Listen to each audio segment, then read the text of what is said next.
여러분 안녕하십니까? 현상에 대한 분석을 통해 문제의 본질을 파악하고자 노력하는 김로벨TV입니다.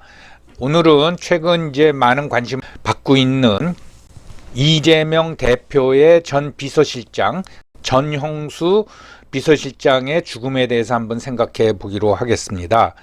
유서가 공개되지는 않았지만 그 내용 일부가 유출이 된 거죠. 그의 죽음을 생각하면은 굉장히 안타까운 일입니다. 그러나 냉정하게 그 과정을 살펴볼 필요가 있다고 저는 생각합니다.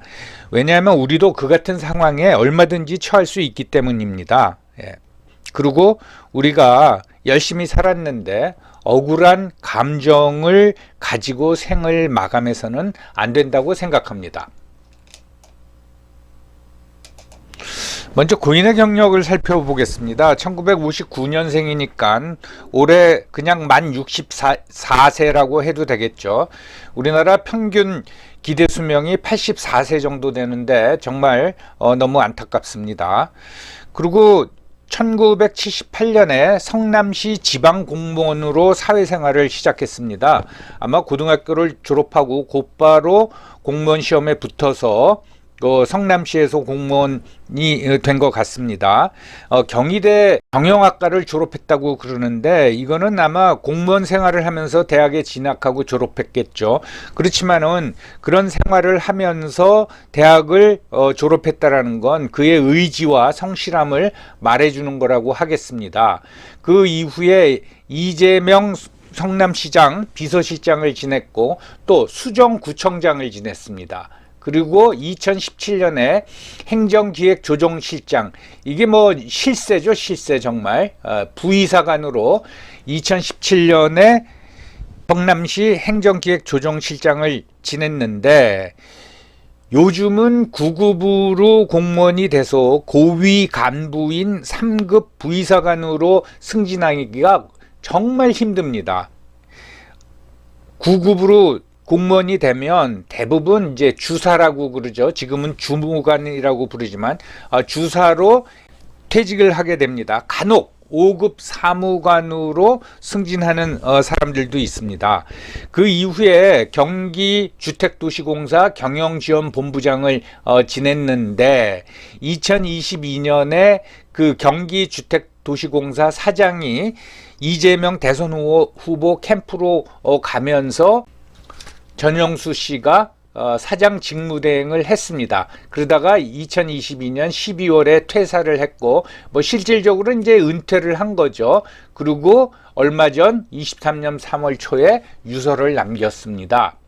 그에 대한 평가는 이재명 대표가 스스로 말했듯이 가장 청렴하고 가장 성실하고 가장 헌신적이고 가장 유능했던 공직자다. 그런데 여기서 가장이라는 수식어가 반복돼서 좀 과장된 느낌이 들지만 그의 행적이나 평을 보면은 성남시 공무원으로서는 정말 성실하고 헌신을 하고 유능했던 거는 분명한 것 같습니다. 고인의 유서가 완전히 공개되지는 않았지만은 일부 유출된 내용을 우리가 살펴보면은 저는 그 중에서도 세 구절에 대해서 좀 관심이 갔습니다. 먼저 공무원으로서 주어진 일을 했는데 검찰 수사는 억울하다. 여기서 주어진 일을 했다. 요게 주목을 해야 되고요. 함께 일한 사람들의 희생이 더 이상 없어야 한다. 여기서 함께 일했다라는 부분. 그 다음에 주변의 측근을 잘 관리하십시오 했던 말, 주변의 측근이 세 가지입니다. 우리나라 사람들은 대부분 착한 사람 신드롬이 있죠. 나는 착한 사람이야. 이걸 마음속에 두고 삽니다. 그런데 우리나라에서 착한 사람이라는 거는 특히 윗사람의 말을 잘 듣는 사람이어야죠. 그래서 집에서는 부모님이 학교 가면 선생님 말씀 잘 들어라. 학교에서는 또 선생님이 부모님 말씀 잘 들어야 돼요 해서 우리는 그런 일종의 착한 사람이 돼야 된다라는 그 생각이 뇌에 각인돼 있다고 하겠습니다. 그렇게 착하게 또 열심히 살았는데 막상 일이 터지고 나니까 신문에도 거론되고 또 검찰도 왔다 갔다 하면서 후회와 회한이 들었겠죠. 먼저 회한 1. 공무원으로서 주어진 일을 했는데 검찰 수사는 억울하다. 이 말을 그대로 우리가 받아들이면은 나는 열심히 일한 사람이야. 근데 왜 검찰이 나 수사해? 난 억울하다. 그렇게 들리지만은 그 속마음은 내가 주어진 일, 이게 이제 좀 불법적인 거고 비리적인 거죠. 주어진 일을 왜 그렇게 열심히 했지? 그 얘기입니다. 이 주어진 일, 상관으로부터 주어진 일을 내가 왜 그렇게 바보처럼 열심히 했지? 그 얘기죠. 그 다음에 회한 2, 함께 일한 사람들의 희생, 함께, 여기서 함께 일했다. 뭐 주변에 동료들도 많고 그랬지만은 비서실장으로서 결국은 자기가 모신 상관, 내가 왜 그 사람 주변에 있으면서 이런 일을 당하지? 이제 그런 뜻이겠고요. 그 다음에 세 번째, 주변의 측근을 잘 관리하십시오라는 얘기는 측근들이, 그러니까 대장동 일당이 무슨 짓을 하는지 그는 알았던 겁니다. 그걸 보면서 즉 측근의 비리나 횡포를 자기가 쭉 봐온 거죠. 그러면서 내가 왜 그거를 눈 감았지? 이런 뜻이죠. 그거를 뭐 노골적으로 제가 이렇게 해석을 하는 것처럼 내가 왜 부당한 일을 지시한 걸 그렇게 열심히 했지? 예, 거기에 대한 후회, 또 왜 그 사람과 일하게 돼서 내가 말년에 이런 처지가 됐지? 그런 후회, 또 그 측근이라고 데리고 온 사람들이 난리를 치는 걸 내가 공무원으로서 왜 그걸 그냥 눈 감고 있었지? 그런 표현을 못하고 이렇게 공무원으로서 주어진 일을 했는데 검찰 수사는 억울하다. 함께 일한 사람들의 희생이 더 이상 없어야 한다. 주변의 측근을 잘 관리해라. 이런 식으로 표현됐다고 봅니다. 그래서 뭐 그렇게 분석했다고 뭐 어쩌자는 얘기냐, 무슨 말씀인가 하면은 우리가 일을 하면서 어떤 조직에서 부당한 지시를 받았을 때는 어떻게 해야 되나, 뭐 그런 경험이 여러분들 있었을 거라고 저는 생각을 합니다. 첫째는 부당한 지시를 윗사람으로 받았을 적에는 첫째는 지시를 거부하는 거죠. 부당한 거니까, 또는 불법적인 거니까. 그러면 불이익을 각오해야 됩니다. 우리가 이제 이게 무서운 거죠. 불이익을 받는 게. 또 지시를 수행해요. 그럼 지시를 수행하면 어떻게 되나 하면은 칭찬을 하죠. 잘했어. 그리고 비슷한 일을 또 시킵니다. 그래서 그거를 몇 번 하면은 소위 이제 인싸가 되는 겁니다. 거기서 능력을 발휘하면은 실세가 되는 거죠. 그래서 전형수 비서실장은 성남시장 비서실장 당시에 시장 다음에 실세라고 그 성남시 공무원으로부터 평가를 받았다고 합니다. 자, 그러면 불이익이 뭐가 있느냐? 일반 기업 같은 경우에는 왕따가 되죠. 그리고 보직과 승진에서 불이익을 받습니다. 그렇지만은 요즘 세상에 노조도 있고 해서 함부로 자르지는 못합니다. 이런 뭐 왕따 불이익 속에서 견디기가 힘들겠죠. 그래서 요즘은 뭐 퇴사하는 경우도 있지만은 자르지는 못합니다. 그 다음에 이제 공무원은 법과 규정을 지키면 절대로 자르지 못합니다. 네, 신분 보장이 되어 있기 때문에. 그 대표적인 경우가 누군가 하면 지금 윤석열 대통령하고 한동훈 장관입니다.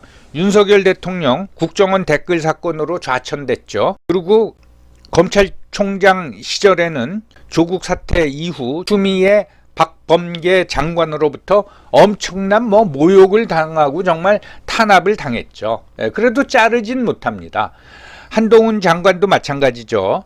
그 검사장 시절에 검언 유착이라는 혐의를 뒤집어 쓰고 별 수모를 다 당하고, 그 다음에 부하검사가 수색영장을 들고 와서 압수수색을 하는 과정에서 자기 사무실에서 폭행까지 당했습니다. 5번인가 6번 그 어떤 한직으로 밀려났죠. 그 무슨 얘기입니까? 나가라는 뜻이죠. 근데 꿋꿋이 버텼습니다. 그랬더니 2년 만에 윤석열 검찰총장은 대통령이 되고 한동훈 검사장은 그 장관이 돼버리더라고요. 참 세상 일이 그렇습니다.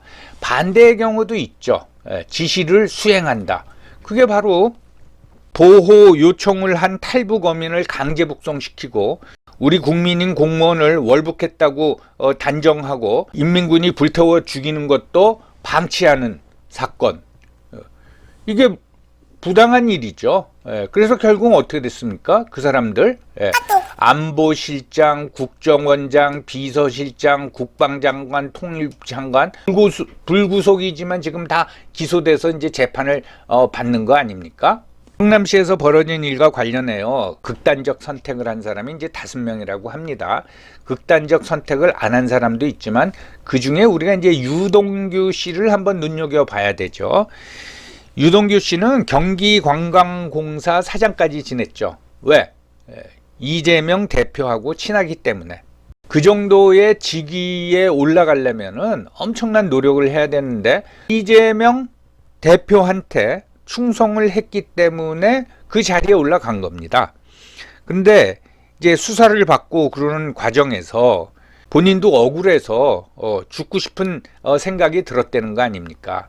그냥 번민과 후회를 하다가 결국은 내가 잘못된 충성을 했구나 라는 결론을 내리고, 그렇다면 내가 잘못한 것은 잘못한 만큼 내가 처벌을 받겠다. 그렇지만 나머지는 내가 다 밝히겠다 해서 이제 지금 여러 가지 일을 증언을 하고 있는 겁니다. 본인이 내가 잘못한 것은 처벌을 받겠다라고 유동규 씨는 마음을 먹었으니까 뭐 억울하다는 생각이 안 들겠죠. 타산지석이란 표현은 좀 그렇고요. 전영수 비서실장의 억울한 죽음에서 우리는 어떤 교훈을 얻을 수 있나, 이걸 한번 생각해 보도록 하겠습니다. 우리나라 사람들, 또 대부분의 사람들이 일반적인 경향이 권위에 약하고 지위 박탈을 두려워합니다. 이 지위 박탈 같은 경우에 내가 여기까지 오느라고 얼마나 고생을 했는데 여기서 내가 떨려난다? 굉장히 그건 두렵습니다. 그리고 권위 또는 권력, 거기에 맞섰다가는 무슨 불이익을 받을지 모르죠. 그러니까 권위에 약하고 지위 박탈을 두려워하는 것이죠. 그리고 특히 공무원 사회 또는 권력 집단에서는 현직에 있을 때는 잘못을 깨닫지 못합니다. 그게 이제 권력의 오만이고 또 타성에 젖어버리죠. 아까 뭐 탈북어민 북송 사건하고 강제 북송 사건하고 공무원 월북몰이에 대해서 말했지만은 왜 그때 그런 고위 공직자들, 국정원장, 뭐 안보실장, 비서실장, 국방부 장관 이런 사람들이 모여서 그런 결정을 왜 했느냐? 그게 이제 권력의 오만이죠. 우리 이렇게 센 사람이 모여서 이런 결정하면은 뭐 누가 뭐라 그럴 거야. 그런데 상황은 이제 바뀌게 돼 있는 거 아닙니까? 그래서 조사와 수사가 시작되면은 엄청난 후회와 번민을 하게 되는 거죠.